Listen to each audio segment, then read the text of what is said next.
নমস্কার স্টুডেন্টস। আজকে আমরা পলিনোমিয়ালের ফ্যাক্টরাইজেশন নিয়ে আলোচনা করব। এই ফ্যাক্টরাইজেশন কি?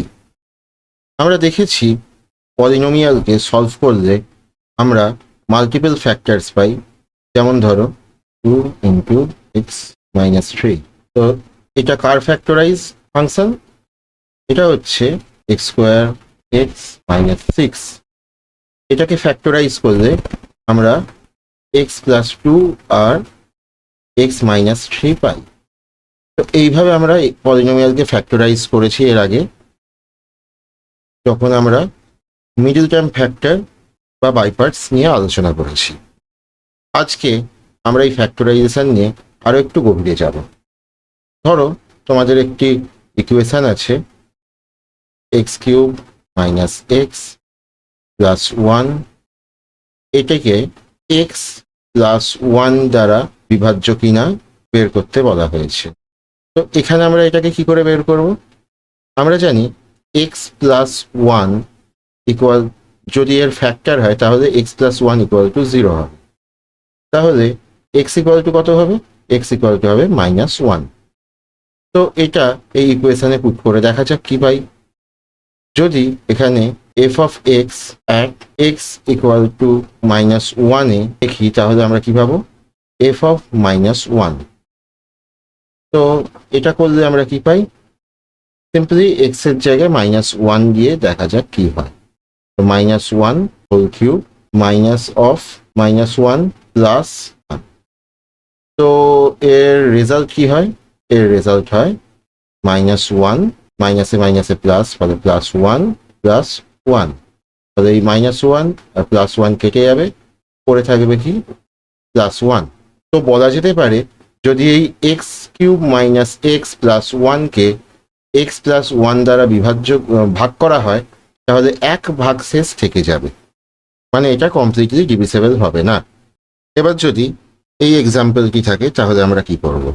ধরো দেওয়া আছে x³ + 2x² - 5x - 6। এটাকে x-2 দিয়ে আর x+1 দিয়ে বিভাজ্য কিনা দেখা যাক। তো এটাকে আমরা যদি প্রথমে ধরো x-2 দিয়ে ডিভাইড করে দেখা যাক। তো কন্ডিশন 1 কি? কন্ডিশন 1 হচ্ছে আমাদের যেটা ডিভিসার, সেটা কি? x-2। তাহলে x-2 = 0। তাহলে ওখান থেকে আমরা কি পাই? x = 2। তো f(2) কি হবে? f(2) হবে 2³ + 2 × 2² - 5 × 2 - 6। এটা করলে কি পাই? এটা করলে আমরা এটা পাই, 2³ মানে হচ্ছে 8, 8 + 8 - 10 - 6। তো তার মানে 16 - 16, 16 - 16। এটা ইকুয়াল টু কত? 0। তাহলে আমরা বলতে পারি যে f(x) x³ that is equal to x³ plus 2x² minus 5x minus 6 x minus 2 দ্বারা ডিভিসেবল। এবার কন্ডিশন 2টা দেখা যাক কি হয়। কন্ডিশন 2তে বলা হয়েছে x plus 1 দ্বারা এটা ডিভিসেবল কিনা দেখা যাক। x plus 1 দ্বারা যদি ডিভিসেবল হয়, তাহলে আমরা ওখান থেকে কি জানি? x plus 1 = 0। এখান থেকে পাওয়া যায় x = -1। তো এটা পুট করে দেখা যাক কি পাওয়া যায়। তো f(-1) কি হবে? f(-1) হবে -1^3 plus 2 × -1² minus 5 × -1 -6। এখান থেকে আমরা কি পাই? এখান থেকে পাই যে -1³ হচ্ছে -1, আর -1² হচ্ছে +1 × 2 মানে +2, -5 × -1 হচ্ছে +5 আর -6। তো এখান থেকে আমরা পাচ্ছি 7 - 7। তো এক্ষেত্রেও ভাগশেষ হচ্ছে 0। তাহলে এখানেও বলা যেতে পারে f of x is divisible by x plus 1. ধরো এই এক্সাম্পলটিকেই আমরা দেখছি যাতে যদি এটা এক্স স্কোয়ার মাইনাস 7 দ্বারা ডিভিসেবল কিনা।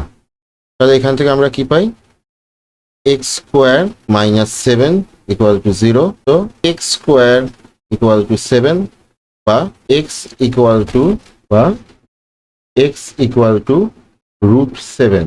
তো দেখা যাক এটা বসিয়ে কি পাওয়া যায়। এটা যদি আমরা x ইকুয়াল টু রুট 7 বসাই তাহলে f অফ রুট 7 হচ্ছে root 7 whole cube plus 2 into root 7 whole square minus 5 root 7 minus 6।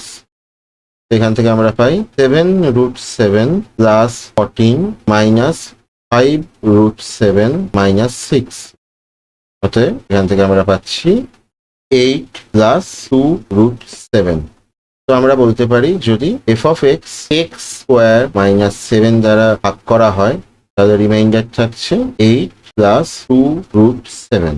এবার দেখো যদি তোমাদের এটা থাকে এক্স কিউব মাইনাস 27, এটা কি দিয়ে ডিভিসেবল, কি করে পাবো আমরা? আমাদের পক্ষে তো সবকটা এভাবে ডিভাইড করা সম্ভব নয়। তো এখানে এর অ্যান্সার কি হবে? এখানে দেখো এটাকে এইভাবে লেখা যায় এক্স কিউব মাইনাস 3 কিউব। তো এখানে এ কিউব মাইনাস বি কিউবের ফর্মুলা ব্যবহার করতে হবে। ফর্মুলা ব্যবহার করলে আমরা কি পাই? এখানে ফর্মুলা ব্যবহার করলে আমরা পাই x minus 3 into x square plus 3x plus 9। তো হয় এই ইকুয়েশনটা এক্স মাইনাস 3 দ্বারা ডিভিসেবল হবে, x square minus 3x plus 9 দ্বারা ডিভিসেবল হবে। আশা করি তোমরা এই ভিডিওটা থেকে কিছু শিখতে পেরেছো এবং তোমাদের এই ভিডিওটা এনজয় করেছো। যদি তোমাদের এই ভিডিওটি ভালো লাগে তোমরা অতি অবশ্যই লাইক, শেয়ার এবং কমেন্টের দ্বারা আমাদের মনোবল বাড়াতে চেষ্টা করো। এই ভিডিওটি তোমরা আরো বেশি করে শেয়ার করো যাতে এটি আরো স্টুডেন্টদের কাছে পৌঁছতে পারে। Thank you.